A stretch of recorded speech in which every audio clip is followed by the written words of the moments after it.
Hello guys, मेरी YouTube channel में आपका स्वागत है। मेरा नाम मनमोहन मिश्रा। तो आज हम इस वीडियो में डिस्कस करने वाले हैं कि ऐसे म्यूचुअल फंड्स के बारे में जिसमें लोगों का बहुत ज्यादा कंफ्यूजन रहता है और वो चाहते हैं कि मतलब वो तीनों सेक्टर्स में तीनों जो कैटेगरीज होती है उसमें एक साथ इन्वेस्टमेंट कर सके वो एक पर्टिकुलर म्यूचुअल फंड में। मतलब जो लार्ज कैप फंड है, जो लार्ज कैप के जो स्टॉक्स है या मिड कैप के जो स्टॉक्स है या स्मॉल कैप के जो स्टॉक्स है वो एक ही में हो। तो वो चाहते हैं इक्वल कंपोजिशन में हो। तो हम उसी के बारे में इस वीडियो में बताने वाले हैं। तो उसका जो है वो है आपका flexi cap fund, mid multi cap fund, large cap and mid cap fund. ये तीनों जो फंड है इनमें ज्यादातर लोगों का कंफ्यूजन रहता है, तो मैं आपको इस वीडियो में क्लियर करके बताने वाला हूं। तो अब लाइव प्रूफ के साथ दिखाऊंगा और मैं आपको इनमें डिफरेंसेस बताऊंगा कि आपको अगर इन्वेस्टमेंट करते हैं तो अब कैसे इसमें कितना रिस्क रहता है, आपको कितना टाइम फ्रेम होना चाहिए इन्वेस्टमेंट करने के लिए। तो ये मैं आपको डिटेल में बताऊंगा। तो मेरे चैनल को सब्सक्राइब जरूर कर दीजिए। वैसे वीडियो लाता है तो चलिए शुरू करते हैं। तो जैसा कि आप मेरे यहाँ पे स्क्रीन पे देख पा रहे होंगे, जो डिफरेंस है यहाँ पे आपको दिख रहा होगा, large cap and mid cap, flexi cap और यहाँ पे मल्टी कैप का। तो पहले हम डेफिनेशन की बात करते हैं। तो अगर डेफिनेशन की बात करें तो जो large cap and mid cap में क्या होता है कि जो इसमें सेबी की इंस्ट्रक्शन है कि मिनिमम 35 मतलब 35% तक आपको लार्ज कैप रिलेटेड स्टॉक्स में इन्वेस्टमेंट करना चाहिए और मिनिमम 35% तक का आपका मिड कैप में होना चाहिए। मतलब 35 प्लस 35 आपका 70% तक का तो लार्ज कैप और मिड कैप में इन्वेस्टमेंट रहता है। और बाकी जो बचे 30% उसमें आप डेप्थ में ले सकते हैं या स्मॉल कैप में ले सकते हैं, वो टोटली फंड मैनेजर पे डिपेंडेंट रहता है। तो ये होता है आपका large cap and mid cap में। दूसरा होता है आपका फ्लेक्सी कैप। तो फ्लेक्सी कैप बेसिकली क्या होता है, इसमें लिखा हुआ है can invest in stocks of any capitalization as they want no restriction. तो यहाँ पे जो है सेबी ने कोई रेस्ट्रिक्शन नहीं रखा है, आप किसी में भी इन्वेस्टमेंट कर सकते हैं। इसका जो फंड मैनेजर इसको पूरी तरह से छूट होती है, कहीं पे भी इन्वेस्टमेंट कर सकता है। मतलब अपना लार्ज कैप में भी कर सकता है, अपना स्मॉल कैप में भी पूरा कर सकता है, अपना मिड कैप में भी कर सकता है। मतलब यहाँ पे क्या है कि आपने पूरी फ्लेक्सिबिलिटी दे दी है फंड मैनेजर को, आप दिमाग नहीं लगा रहे, वही खुद ले रहे, वही खुद रिस्क लेके आपको रिस्क और रिटर्न एडजस्ट करके आपको अच्छा खासा रिटर्न दे रहे हैं। तो यहाँ पे जो है मतलब थोड़ा रिस्की ज्यादा हो जाता है। मैं आगे हम इसके बारे में डिस्कस करेंगे कि यहाँ पे क्या फंड मैनेजर को पूरा दे दिया, यहाँ पे कोई फिक्स वो नहीं है कि इतना परसेंटेज एलोकेशन होना चाहिए लार्ज कैप में या मिड कैप में या स्मॉल कैप में। यहाँ पे अगर लार्ज कैप में कम एलोकेट करके फंड मैनेजर चले तो यहाँ पे वो भी कर सकते हैं, तो एकदम फ्लेक्सिबिलिटी रहती है यहाँ पे। अब तीसरा जो हो गया आपका वो है मल्टी कैप। अगर आप मल्टी कैप का देखें तो यहाँ पे सेबी ने बोल रखा है कि fund with minimum 25% in large caps and minimum 25% in mid cap and 25% in small cap. तो आप देख पा रहे हैं कि मतलब यहाँ पे इक्वली तीनों डिस्ट्रीब्यूट कर दिया, 25% large cap, 25% mid cap, 25% small cap में इनका एलोकेशन होना चाहिए। तो मतलब करीब करीब 75% एलोकेशन होना चाहिए। बाकी जो 25% में उसमें कुछ भी ले सकते हैं, डेप्ट में डाल सकते हैं, कैश में ले सकते हैं, या फिर स्मॉल कैप ज्यादा लेना चाहते हैं, मिड कैप थोड़ा ज्यादा 25% से ज्यादा लेना चाहते हैं, लार्ज कैप ज्यादा लेना चाहते हैं 25%, वो ले सकते हैं, कोई प्रॉब्लम नहीं है, लेकिन मिनिमम इतना होना चाहिए। तो यहाँ पे अभी रिस्क की बात करते हैं। तो रिस्क में आप जैसे देख पा रहे हैं कॉलम में, large cap and mid cap में देखा जाए तो little less than multi cap. तो यहाँ पे जो रिस्क है वो मल्टी कैप से लेस रिस्क है।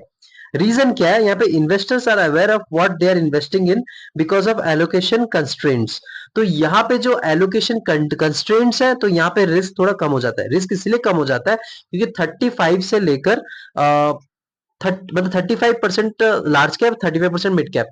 तो यहाँ पे मिड कैप जो है वो थोड़ा मीडियम रिस्की रहता है और जो स्मॉल कैप है ज्यादा रिस्की है। तो यहाँ पे जो है 35% तो इन्होंने लार्ज कैप में ही लगा दिया और 35% मिड कैप में लगा दिया। तो यहाँ पे रिस्क थोड़ा कम हो गया as compare to multi cap. क्योंकि मल्टी कैप में आप देख पा रहे हैं, रीजन यहाँ पे आपको लिख रखा है, यहाँ पे आप देख पा रहे होंगे, minimum minimum of 50% of small cap and mid cap companies must be purchased making them riskier than large and mid cap equities।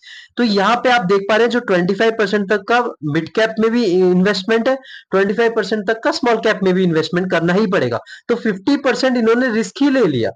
लेकिन यहाँ पे क्या है, सिर्फ 35% तक का मिड कैप में कर सकते हैं।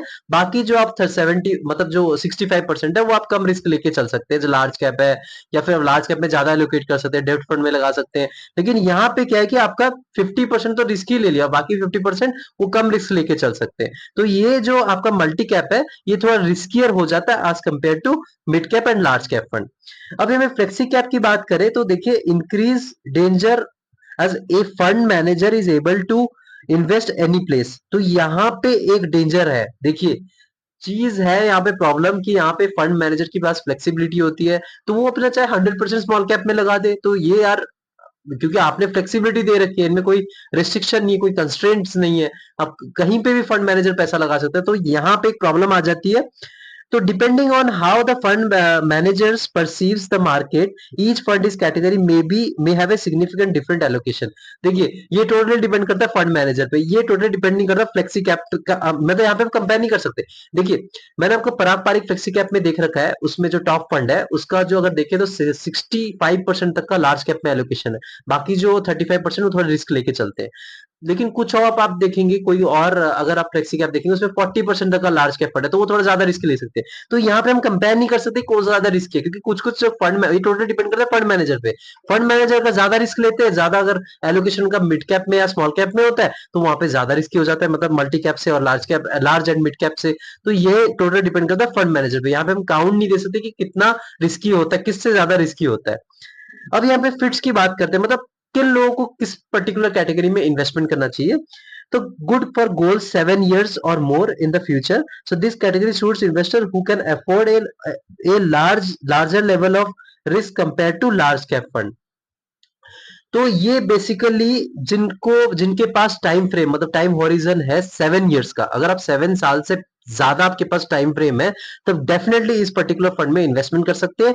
और जो बंदे लार्ज कैप फंड से थोड़ा ज्यादा रिस्क ले सकते हैं वो इस पर्टिकुलर फंड में जाके इन्वेस्टमेंट कर सकते हैं। लार्ज कैप में वो पता है कि उसमें बड़ी बड़ी कंपनीज का एलोकेशन होता है 80% तक का, तो वहां से ये थोड़ा रिस्कियर हो जाता है। अगर लार्ज कैप का रिटर्न देखे तो आपका लॉन्ग रन में 15 से 16% तक का रिटर्न है। यहाँ पे अगर आप लार्ज एंड मिड कैप का रिटर्न देखें लॉन्ग रन में तो 18 से 19% तक का रिटर्न है, 2 से 3% ज्यादा रिटर्न लार्ज कैप फंड से आपको मिलने के चांसेस रहते हैं, क्योंकि यहाँ पे रिस्क भी थोड़ा ज्यादा लिया जा रहा है। तो ये चीजें आपको ध्यान में रखना है। 7 years का रिटर्न, 7 years का मिनिमम टाइम फ्रेम, और थोड़ा सा ज्यादा रिस्क लार्ज कैप फंड से। अब फ्लेक्सी कैप की बात करें, कौन लोग इसमें इन्वेस्टमेंट कर सकते हैं। Those that trust their money managers fall into this category, so they are confident that the fund management will make the best allocation decision given the state of the market। तो यहाँ पे आप आग आग बंद करके अगर आप फंड मैनेजर पे डिपेंडेंट है, फंड मैनेजर अगर आपको लगता है कि यार ये अच्छा खासा आपको रिटर्न दिलवा सकते हैं तो आप इसमें इन्वेस्टमेंट कर सकते हैं। क्योंकि देखिए ये तो इनको टोटली फ्लेक्सिबिलिटी मिल जाती है, वो अपना सारा स्मॉल कैप में भी इन्वेस्टमेंट कर सकते हैं, वो मिड कैप में भी कर सकते हैं, लार्ज कैप में भी कर सकते हैं, या फिर इक्वली डिवाइड करके कर सकते हैं। उनके पास पूरी फ्लेक्सिबिलिटी है, तो यहाँ पे कोई कंस्ट्रेंट नहीं है। अगर आपको भरोसा है फंड मैनेजर आप, तो इसमें आपको फंड के बारे में रिसर्च नहीं करना है, यहाँ पे आपको फंड मैनेजर के बारे में रिसर्च करना है कि उनका पास्ट कैसा है, उन्होंने पास्ट में कैसे रिटर्न दिलवाए, कौन से फंड्स को उन्होंने मैनेजमेंट किया है। तो ये चीजें आपको थोड़ा रिस्की हो जाता है, ये डेफिनेटली रिस्की हो जाता है, लेकिन फंड मैनेजर पे डिपेंड करता है। अगर उन्होंने लार्ज कैप का ज्यादा एलोकेशन ले लिया तो वहां पर रिस्की कैसे बन गया, वो रिस्की नहीं बनता। तो ये थोड़ी फ्लेक्सिबिलिटी रहती है इनके यहाँ पे।